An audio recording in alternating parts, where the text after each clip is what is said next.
Our understanding of physical space has both continuous geometric properties, such as angle and distance, and discrete topological properties, such as whether or not two locations are connected to each other. Both kinds of understanding are necessary for effective action, but seem to necessitate and facilitate different representations and algorithms. I'm going to describe a system that I think can consolidate these two kinds of understanding. The system allows for the rapid construction, manipulation, and use of certain kinds of graphs, which I believe to be a psychologically necessary and neurologically plausible form of representation.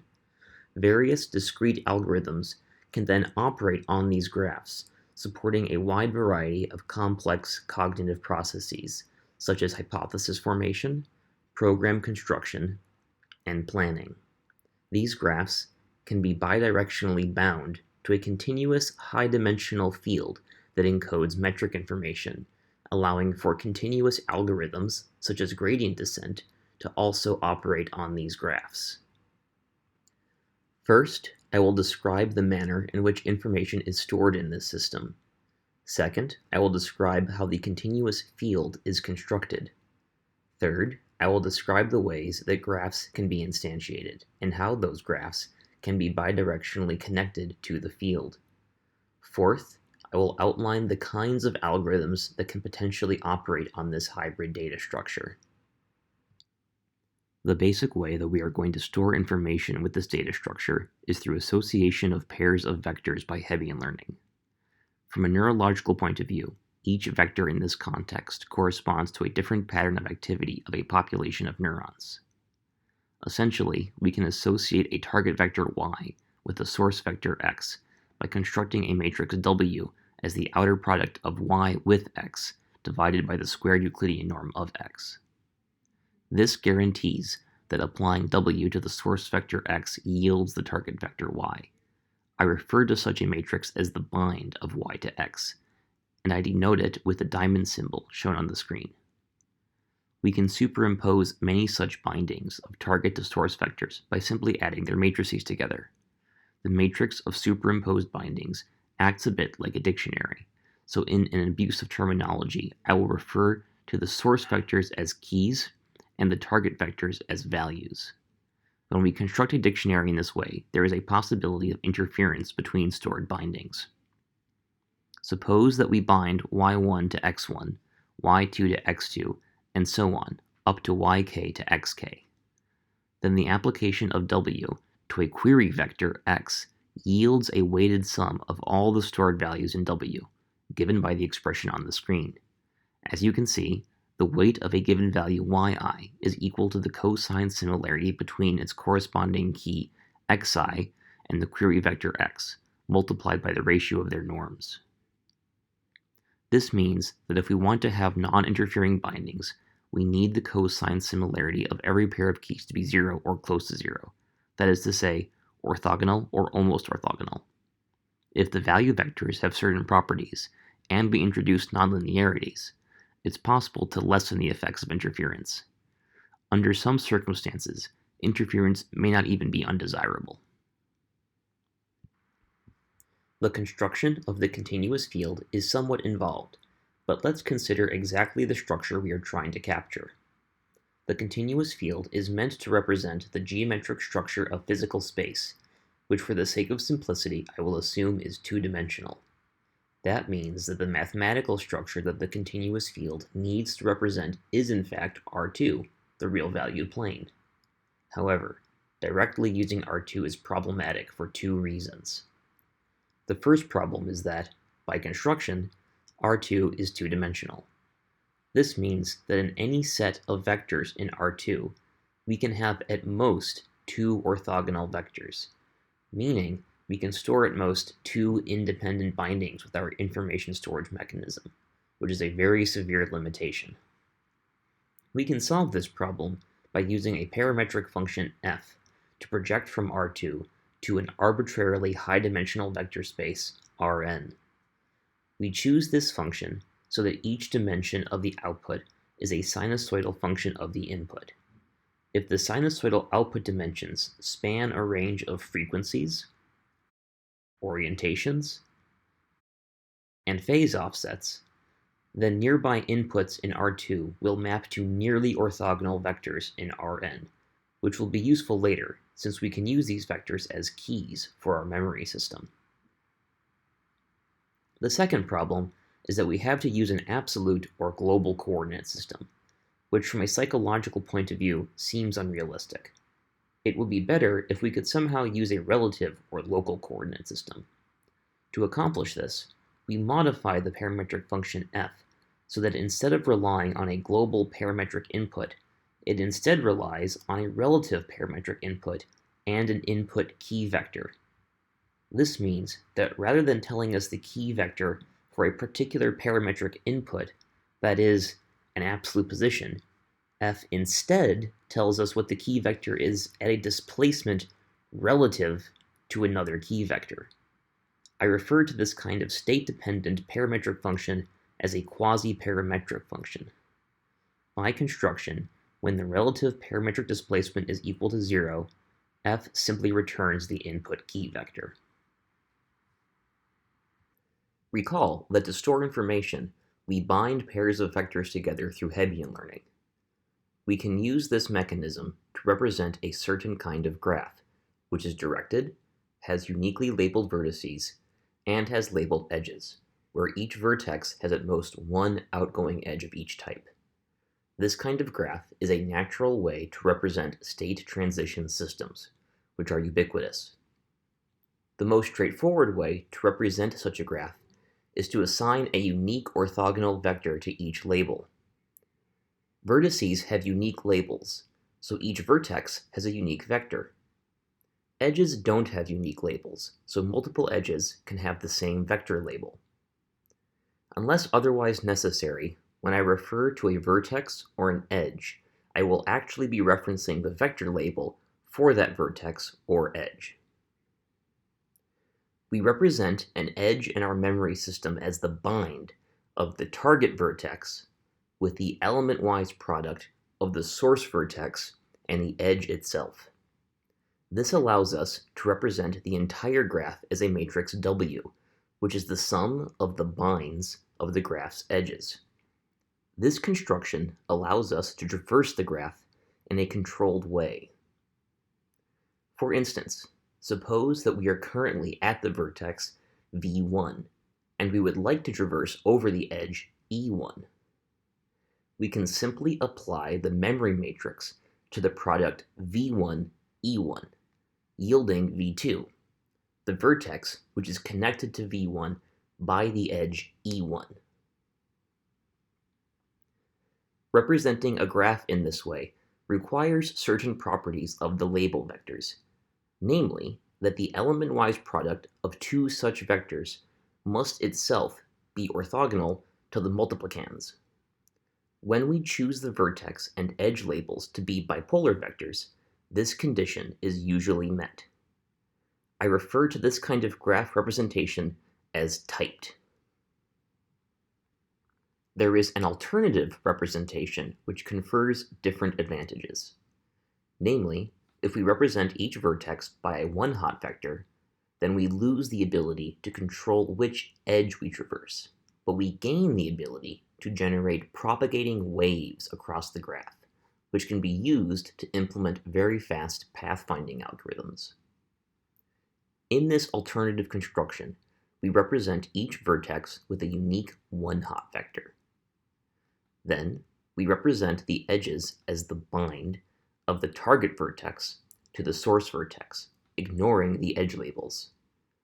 Like before, we sum all of these edges into a single matrix H, representing the graph.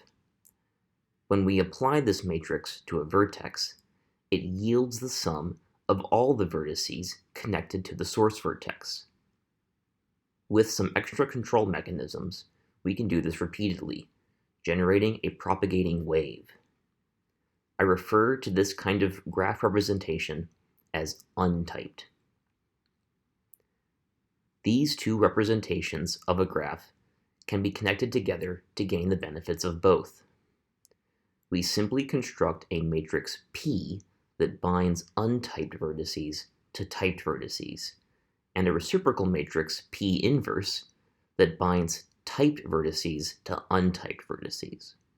These matrices allow us to go back and forth between the two representations with ease. You may now be able to guess how we can connect graphical representations such as these to the continuous field. Since the continuous field generates a continuum of nearly orthogonal vectors, we can simply bind graph vertices of either type to the field.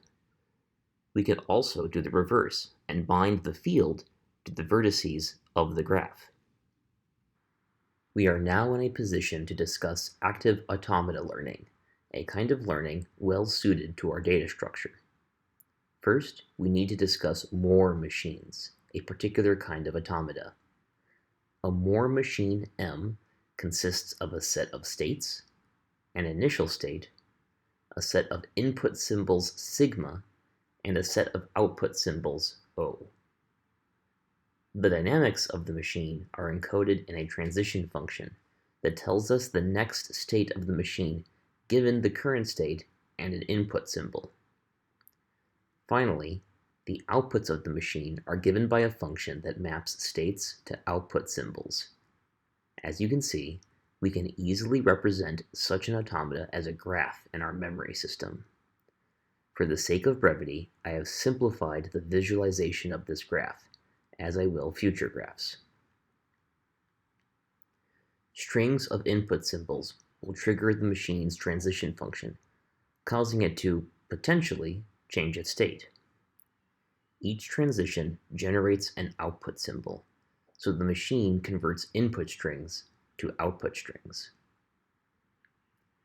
Active automata learning frames problems as unknown automata. Learning proceeds by conjecturing hypothesis automata, using those automata to make predictions, and then using those predictions to take actions that give us more information about the target automata. I will demonstrate a particularly simple learning algorithm to illustrate the general concept. The algorithm performs experiments by triggering the machine with different inputs.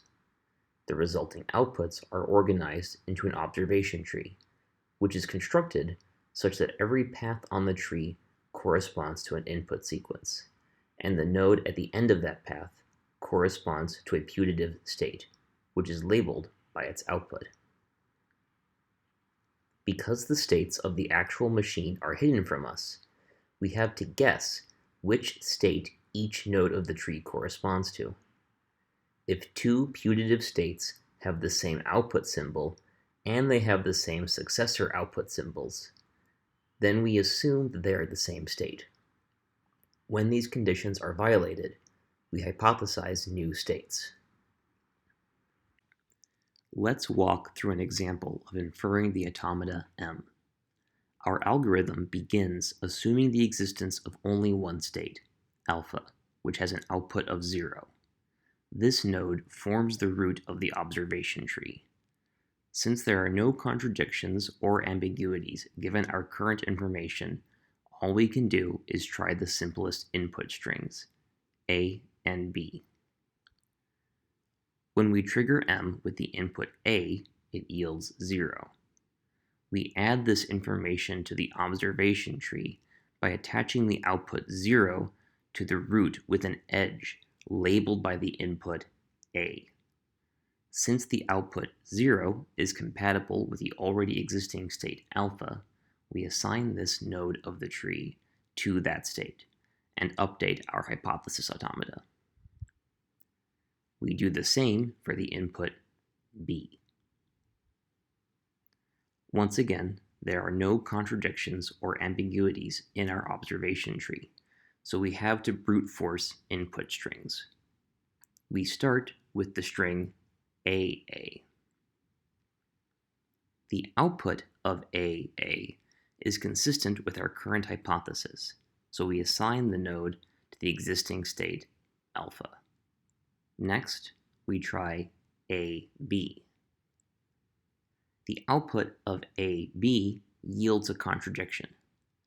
Rather than receiving an output of 0, As was expected, we received an output of 1. This means that the state we accessed via the input string A, which we assigned to state alpha, must actually be a distinct state. To reflect this, we add a new state beta to our hypothesis automata. Now that we have two states with outputs of 0, the status of the state accessed by AA becomes ambiguous, as it could be either state alpha or the new state beta. To resolve this ambiguity, we can check the state AAB, which should have an output of 0 for alpha or an output of 1 for beta. When we actually check, the output is 0, so we assume the state is alpha. This only leaves us with the state accessed by AB. Since this state had a new output, that is, 1, we assign it a new state, gamma. Now, there are no ambiguities or contradictions in our observation tree, but we don't know anything about gamma, so we check the input strings ABA and ABB. The input string ABA yields 1, which is consistent with an assignment of this state to gamma. When we check ABB, we find that the output is 0, which is ambiguous, as it could correspond to state alpha or beta. We resolve this ambiguity by checking the input string ABBB. Since the output is 0, this state cannot be beta, so we assign it to alpha. At this point, we have found the correct automata, so further investigation would be redundant. While this is somewhat speculative, it should be possible to connect the automata that are manipulated by active automata learning to the continuous field, thus grounding them in sensory experience.